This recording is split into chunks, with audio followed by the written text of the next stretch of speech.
was 20 years ago this month that the world heard a brand new sound.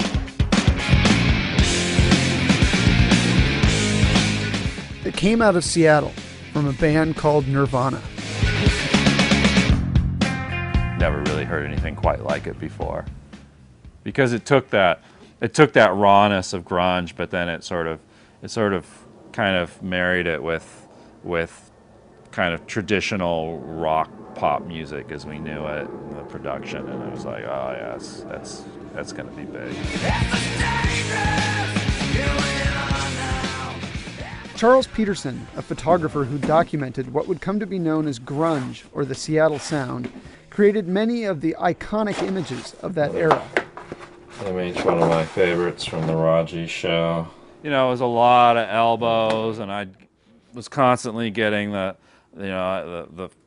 flash knocked off of my camera. The plastic shoe would break because some stage diver would catch it with their foot.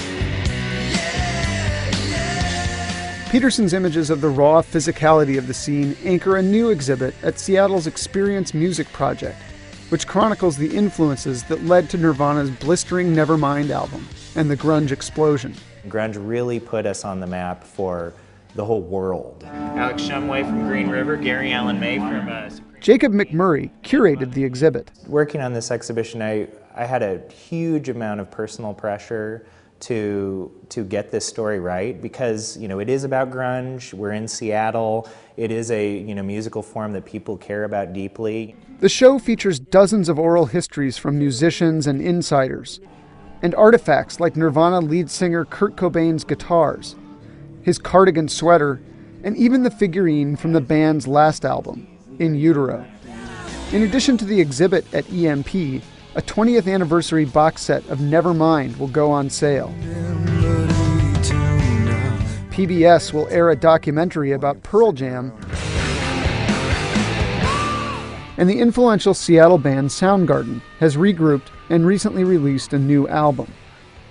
But what does it mean to a fiercely independent, creative Seattle to put such an anti-establishment scene up on a pedestal? Probably in the mind of Kurt Cobain, if he was still with us, he would probably think the most punk thing would be to, just reject it all. Cobain committed suicide in 1994, but by then, grunge had become a household term and the inspiration for a feature film and for high fashion. I think that at the height of the whole grunge hysteria, the city was being bombarded by so many PR requests, so many people wanting to know the secret language of grunge or wanting to know all the grunge hotspots that, and I think to people in the community, people are just like, why is this a big deal? In 1992, when a reporter for this newspaper asked if there was a secret grunge lingo, Megan Jasper, then working at a record distributor, happily obliged. He asked for a lexicon, and I thought, well, that's ridiculous. Like, of course there's not really a lexicon. So I thought, I'm just going to have some fun. And I expected him to, at some point, just go, oh, come on, and we'd have a good laugh. But the laugh was on the paper, which printed Jasper's made-up terms like harsh realm and lame stain. I kind of figured it would be my 15 minutes, and it's actually been 20-something years, so... Now Jasper is executive vice president of Sub Pop Records, the label that first signed Nirvana. Today, the label's artists, from Mudhoney to Shabazz Palaces, are a reflection of the city's multifaceted music scene.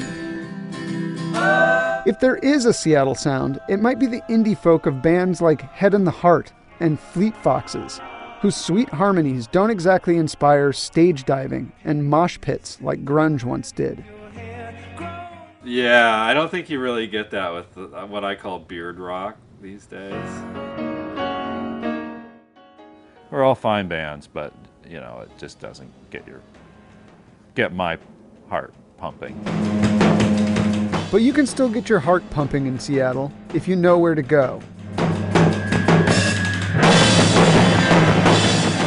This is Haunted Horses, a Seattle band playing at an underground all-ages venue called the Black Lodge that looks a lot like the small, dingy spaces where the grunge sound incubated 2 decades ago. But don't go using the G word around these guys.